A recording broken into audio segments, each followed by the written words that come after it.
Welcome to my channel. आज हम लोग देखेंगे कि भारत का नाम मतलब हमारे देश का नाम भारत और इंडिया कैसे पड़ा। इसके पीछे बहुत लंबा कहानी है।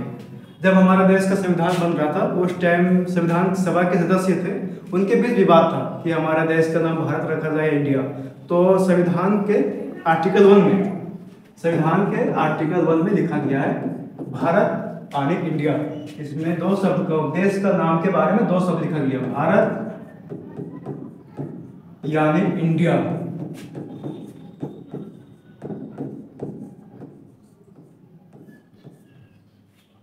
जब संविधान में लिखा गया आर्टिकल 1 में भारत है इंडिया, इससे चलता पता कि हमारे देश का नाम दो नाम है। एक आमतौर पर हम लोग यूज करते हैं भारत, और जब इंटरनेशनल लेवल में हम लोग यूज करते हैं भारत का देश का नाम इंडिया यूज करते हैं।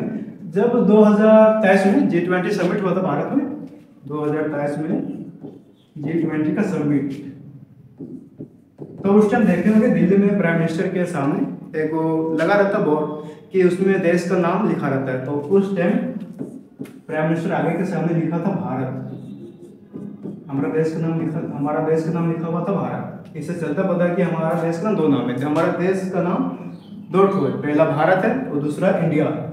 और इसी आर्टिकल में भारत के राज्य संघ क्षेत्र का भी उल्लेख मिलता है। पहला कि भारत में राज्य कितने हैं, और दूसरा इसका संघ क्षेत्र का उल्लेख है।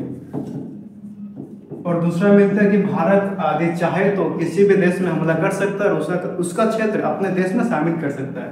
इसका भी उल्लेख आर्टिकल 1 में मिलता है। और इससे चलता पता है कि हमारा देश का नाम भारत और इंडिया दो है, और हम अपने समाज या तो अपने देश के रूप में आप किसी के सामने भी अपने देश का नाम इंडिया और भारत भी कह सकते हैं। ये हमारा शक्ति देता है हमारा संविधान आर्टिकल 1।